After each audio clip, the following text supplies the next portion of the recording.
कैसे हैं आप सभी दोस्त? क्या मुझे सुन पा रहे हैं? और क्या हम तैयार हैं आज के सेशन के लिए? उसमें कुछ स्टेप बाय स्टेप मैं आपको सेगमेंट बताऊंगा, साइकोलॉजिकल फैक्ट बताऊंगा कि कैसे हमें तैयारी को कब अंजाम देना चाहिए और कैसे हम अपनी प्रिपरेशन को अगले चरण में लेकर जा सकते हैं।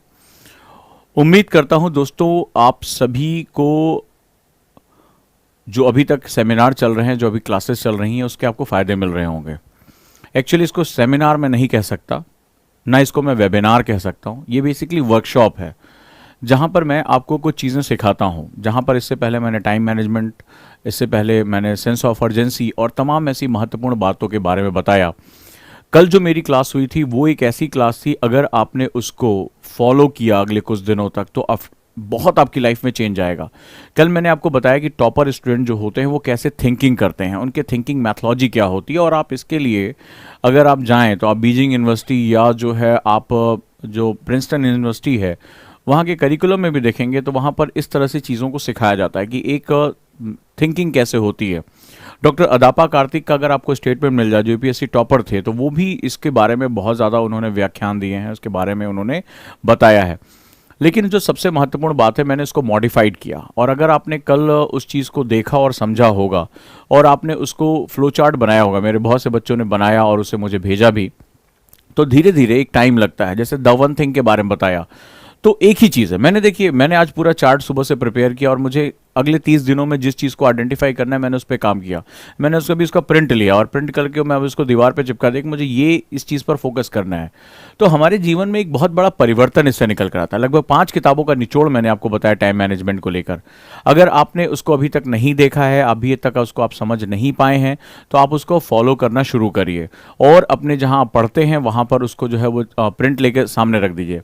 आज भी मैंने अपने कम से कम कमरे में 3 से 4 प्रिंट लगाए, जहाँ पर मुझे जिन चीज़ों पर फोकस करना है, जिन चीज़ों में मुझे इंप्रूवमेंट करनी है, उन चीज़ों को लेकर विजुलाइज किया। इसका एक इंपॉर्टेंट फैक्टर होता है कि जो हम अपने दिमाग को निर्देश देते हैं, मैंने आपको बताया था जब मैं सेंस ऑफ अर्जेंसी पर था, तो मैंने आपको बताया था दुनिया भर में कि सड़क पर किधर मुड़ना है, कहाँ गाड़ी नहीं पार्क करनी है, किधर आपको पैदल जाना है।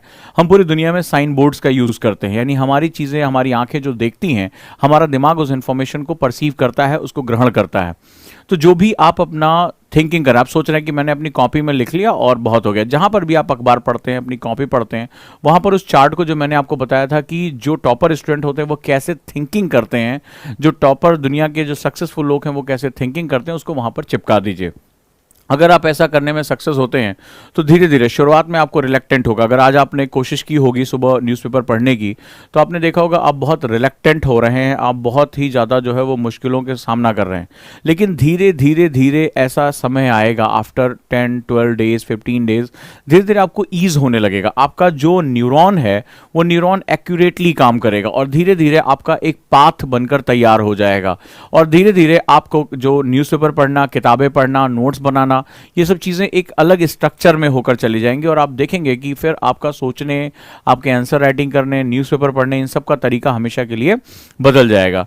तो दोस्तों ये एक बहुत ही खास चीज़ है, एक बहुत ही महत्वपूर्ण चीज़ है और उम्मीद करता हूं कि इससे आपको बहुत ज़्यादा बेनिफिट मिले होंगे, बहुत ज़्यादा जो है वो चीज़ें आपके फेवर में आएंगी। लेकिन मेरा काम है आपको सिखाना और आपका काम है उसको सीखना और आगे बढ़ना। तो जहाँ तक हम कोशिश करेंगे कि इस जो आपको मैथोलॉजीज़ हैं, जो आपको प्रैक्टिकल टूल्स हैं, एक्चुअली ये बहुत अंतर्राष्ट्रीय स्तर पर एक्लेम किए जाते हैं, बहुत बड़ी बड़ी यूनिवर्सिटी में सिखाया जाता है। हमारे यहाँ थोड़ा एजुकेशन सिस्टम थोड़ा सा स्लगिश है, थोड़ा सा हम बहुत ही परंपरागत तरीके से चलते हैं। तो वो चीज़ें मैं आपको बताने की कोशिश कर रहा हूँ। मेरा एक बहुत सिंपल सा प्रयास है, बहुत छोटा सा प्रयास। एक चीज़ आपको मैं बता रहा हूँ, आज की क्लास का जो मोटो है वो इस बात से बहुत जोड़ता है। ठीक है, बड़े ध्यान से आप समझिएगा। आप ये जानते हैं कि पिछले 3 से 4 वर्षों में, ध्यान से मेरी बात को समझना, 3 to 4 ईयर्स, और मेरी बात अगर आप तक पहुंचे तथ्य के साथ तो मुझे बताइएगा, पिछले 3 से 4 सालों में हमने देखा कि इकोनॉमिक स्लोडाउन का सामना करना पड़ रहा है, आर्थिक रूप से मंदी आ रही। और उसमें अगर मैं लास्ट जो 1.5 साल हैं जिसमें पूरी दुनिया को कोविड का सामना करना पड़ा, इसमें जो कोविड महामारी का जो सामना पड़ा, बड़ा पैंडेमिक का, जो कि अभी माना जा रहा है कि काफी लंबे समय तक बनी रहेगी, इस पूरी महामारी के कारण जो है दुनिया की आर्थिक प्रगति, यानी जो इकोनॉमिक प्रोग्रेस थी, वो ध्यान से लॉजिक को सुनना। जितने भी बिगिनर हैं जिनको आज से 2 साल बाद, 3 साल बाद एग्जाम देना है, 4 साल बाद एग्जाम देना है, वो आज मेरे इस कॉन्सेप्ट को बहुत ध्यान से समझें और एनालाइज करें। कोई कमेंट ना करें, मैं आपको वो चीज बताने जा रहा हूं जो आगे समय में आपके सामने बहुत बड़ा एक प्रॉब्लम, और इसके लिए आप चाहे इकोनॉमिक टाइम्स, चाहे मिंट, दुनिया भर के जो न्यूज़पेपर हैं उनको आप एनालाइज कर सकते हैं। हफ्तों की एनालिसिस के बाद आज की इस क्लास का मैं बेस रख रहा हूं, और इस क्लास की जो नीड है उसको जस्टिफाई करने की कोशिश कर रहा हूं कि आखिर कैसे ये बड़ा इंपॉर्टेंट है। कुछ समस्याएं ऐसी आने वाली हैं जो अभी हमें दिखाई नहीं पड़ रही हैं, लेकिन आने वाले टाइम में ये हमारे लिए एक बहुत बड़ी प्रॉब्लम के रूप में क्रिएट हो जाएंगे। अब जरा मुझे ध्यान से, आप किस क्लास में, इससे मुझे कोई मतलब नहीं, अभी अभी जो मैं बात करने जा रहा हूं उसको, मेरी बात को बहुत ध्यान से उसको कॉपी में लाने की कोशिश करो। और जो मैंने आपको बताया, ये वेबसाइट्स जो बताई मैंने आपको, जो न्यूज़पेपर बताया, उनको जाओ और उनको सर्च करने की कोशिश करो क्या चल रहा है ध्यान से। आप WHO की रिपोर्ट पढ़ सकते हो, आप दुनिया भर के इकोनॉमिक संगठनों की रिपोर्ट पढ़ सकते हो। जितना आपको अध्ययन करना करिए, उसको मैं आज एक निचोड़ में आपको बताने जा रहा हूं। बड़े ध्यान से इसको सुनना और इसको जस्टिफाई करना। राइट हम आर्थिक प्रगति की बात करते हैं तो पूरी दुनिया की जो इकोनॉमिक डेवलपमेंट है, जो इकोनॉमिक ग्रोथ है, वो पूरी की पूरी डाउन हुई है पूरी दुनिया की। तो GDP के साइज भारत के बारे में भी कहा जा रहा है, वो निगेटिव जा रहा है।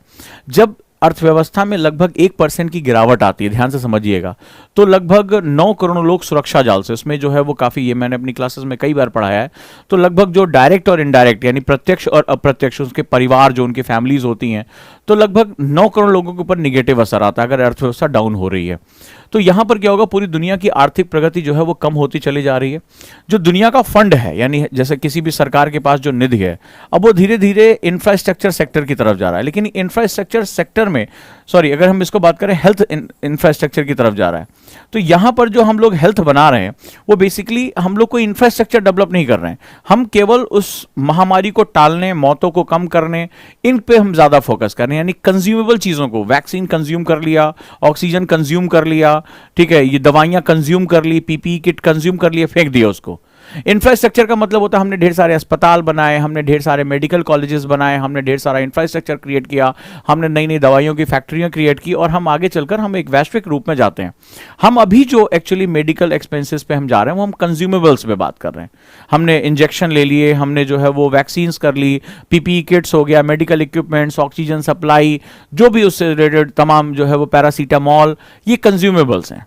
तो इससे हमारा इंफ्रास्ट्रक्चर यानी लॉन्ग टर्म हेल्थ में बहुत ज्यादा फर्क नहीं आ रहा है। हम सिर्फ ये कोशिश कर रहे हैं कि कम से कम मौतें जो है हो, कम से कम लोग बीमार हों, हम इस पे केवल बात कर रहे हैं। अब जरा ध्यान से समझना मैं इसके बारे में क्यों बात कर रहा हूं।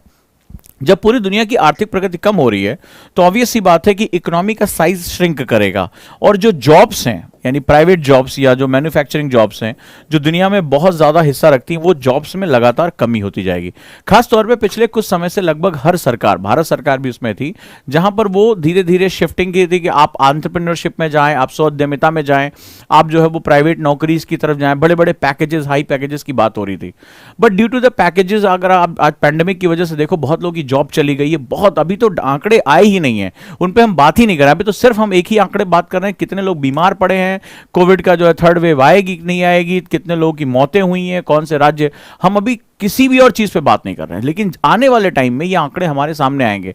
जब ये पैंडेमिक को हम काबू कर लेंगे, उसके बाद ये आंकड़े आएंगे तो पता चलेगा डिजास्टर बहुत बड़ा है, ठीक है। और ये तमाम, जैसे आज भी जो है वो तमाम रिपोर्ट्स आई हैं, UN की रिपोर्ट्स आई हैं। तो ये बातें मैं क्यों कर रहा हूं